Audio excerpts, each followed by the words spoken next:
If you want to develop a beautiful saxophone tone, then you've come to the right video. Whether you've been playing for your entire life or this is your very first time picking up the horn, I have tons of exercises that I've practiced myself for many years and that I've learned from my own teachers that I feel like have really helped me to develop my tone. And I'm going to be sharing all of them with you today. But before we even pick up our horn and start practicing, let's think about what kind of a tone you specifically like and want to develop for yourself. For example, do you want a very pure tone like Paul Desmond, or do you want a more velvety, airy tone like Lester Young? Do you want something that's really bright and has a lot of edge on it, or do you want something a little bit darker and more rounded? Before I start my practice session, I like to pull up recordings of people that I really admire for how they sound on their instrument, and that can put in my head an idea of what I'm going towards so that I have something in my ear of what I want to work on. So for example, some of my favorite recordings to reference for tones is Cannonball Adderley's Stars Fell on Alabama. I also really like John Coltrane's In a Sentimental Mood, and another one is George Garzone on The Shadow of Your Smile. Check out some of these and leave in the comments some of your favorite recordings, and once you have that sound that you're going for, you have something you're working on, then we can start to develop it. When you start working on your saxophone tone, you want to make sure that you have a really great posture to get the foundation of your body all set up to play.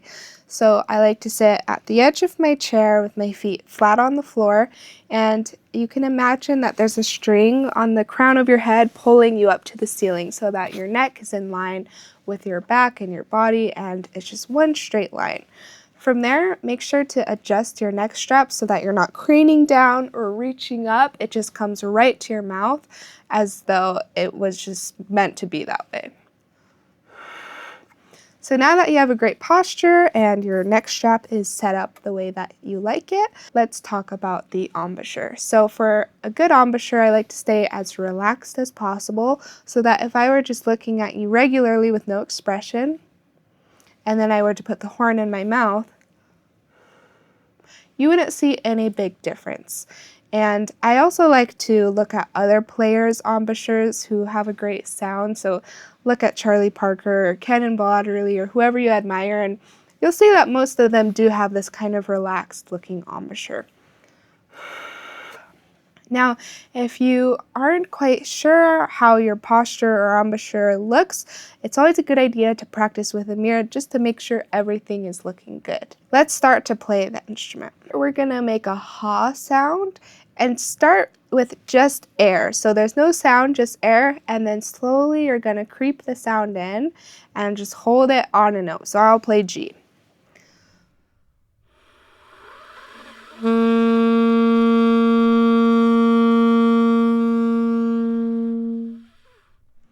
Good. Practice that a couple times, just starting with the air. You can try it on different notes. So if we do it on A,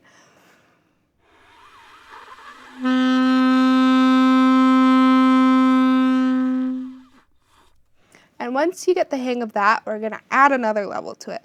So go ahead and take out any tuner that you have, and we're going to play dynamic long tones through the entire range of the horn. So I'll start on G, and I'm going to start very quietly, then get loud, and then very soft again. And while I'm doing this, I want it to be in tune for the most that I can the whole time without changing my embouchure, just using my air support to change that volume level.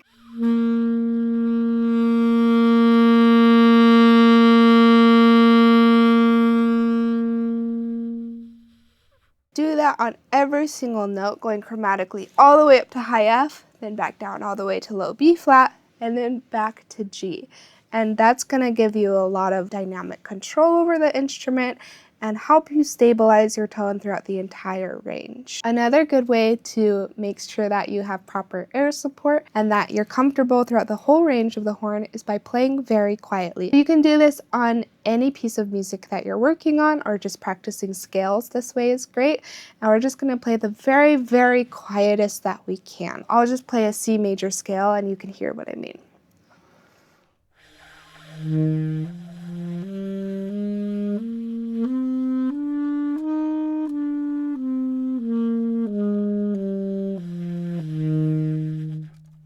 As you do this, and especially as you go up high too, you'll feel how in some of the lower notes you might need to push a little bit more, as well as the higher notes, and just balancing that amount of pressure playing quietly is going to make so that when you do play loud, everything sounds a lot more even and in control. By playing quietly like this throughout the entire range of the horn, when you do end up playing at your normal volume or even louder, everything is just going to sound much more in control and your tone is going to be that much better. Next, we can develop the right voicings for each of the notes that we're playing. In the same way that vocalists use lots of different vowels to get different sounds out, there are certain vowels that we can shape in our throat and in our mouth to make so that certain notes reverberate throughout the horn in the most beautiful, in tune, and rich way. The way that we are going to figure out those voicings is through overtones.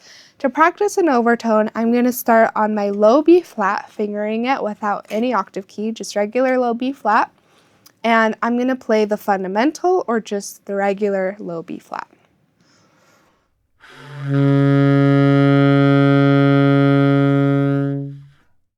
Now I'm going to move my throat around until I find the upper octave. I'm not going to change my fingering at all. I'm still fingering that low B flat, but my throat moving is going to make the upper octave sound instead of that fundamental, which we call the first overtone.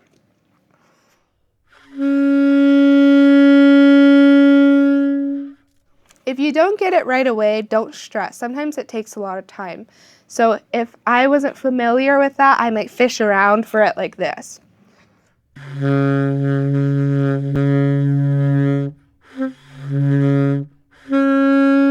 It might sound kind of like that when you start, and that's totally okay. For me, I also will move my tongue position, so sometimes thinking like more of a he with your tongue, bringing it back against your molars, like sometimes that can help get those overtones out. So play around with your tongue position as well. So we've played our first overtone now, and the overtone series is quite large. You can go up quite high, and practicing them at all levels is going to be very advantageous for you. So let me show you what I mean.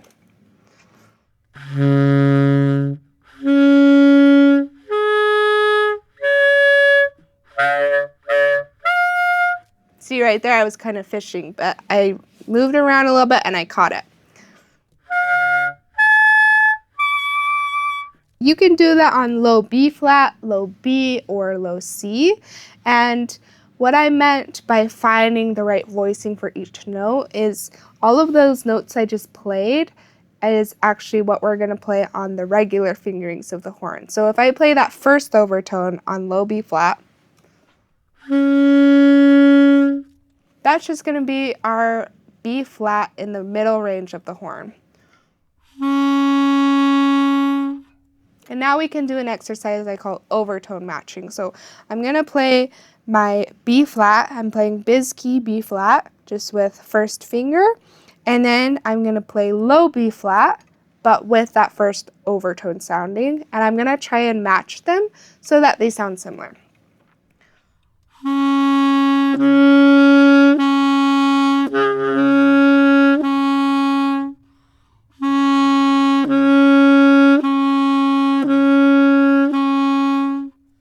So the throat position and tongue position that I use to get the low B flat is what I'm going to use anytime I play the regular B in the middle range of the horn. I could also do this on B natural by fingering low B. So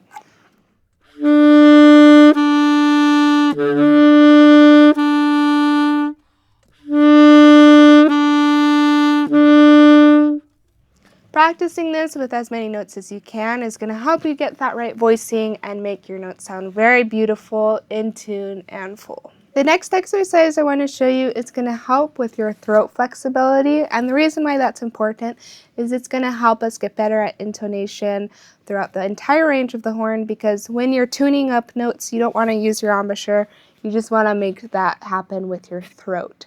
So we're going to play high D with palm key and the octave key. And I like to do this with a tuner just to make sure that I'm not really sharp or something like that.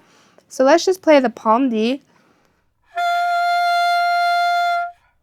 And then we're going to play C natural with the octave key.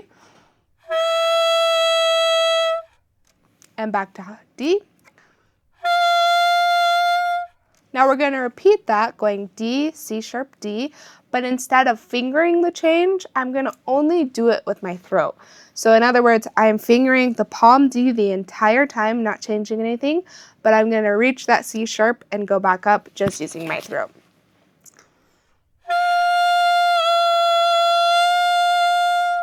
When I do that, my throat kind of sounds like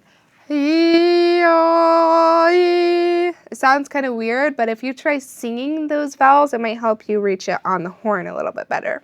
And then from there, we can go down to C natural and B flat and so forth. So I'm going to play it with my fingers, and then I'll do it with just my throat, fingers, throat, fingers, throat. So you'll see how it goes.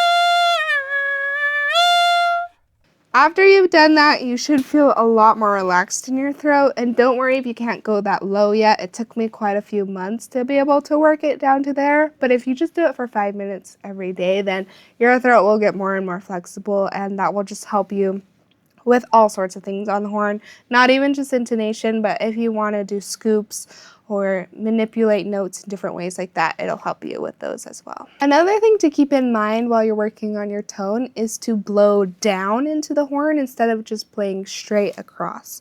And that's just going to help make yours sound a little bit fuller. So a good way to practice this and really exaggerate the blowing down motion to get you that full, rich sound is by using a pencil, and we're going to place it underneath our octave key right here. So I'm just going to push that there, and that's just going to keep the octave key open for us. And now I'm going to finger my middle range G, and it's going to want to obviously play that higher octave, but I'm going to blow down to keep it where it should be on that middle range G.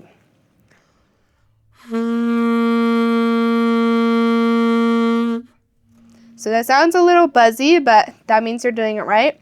And then I'm going to keep going down the horn chromatically, and eventually it's going to get really hard on those low notes. But try doing this for as long as you can, and just spend as much time as you need on each note.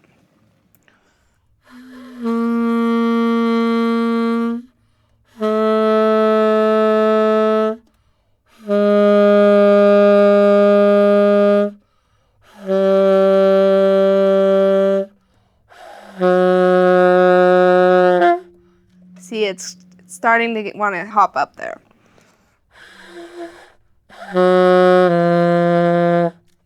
So try practicing that, and then when you take out the pencil, it should sound pretty full.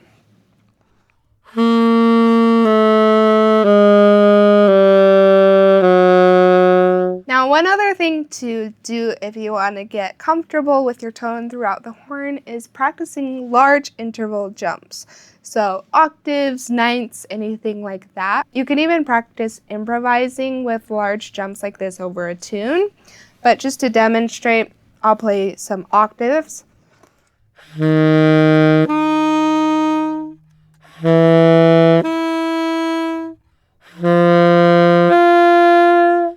Some ninths.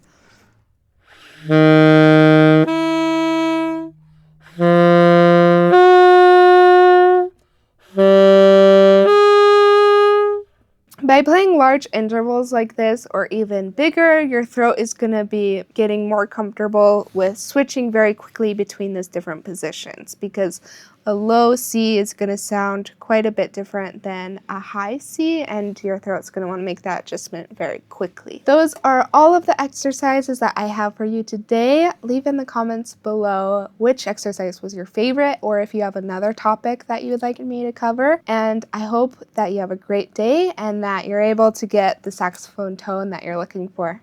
All right, see you next time.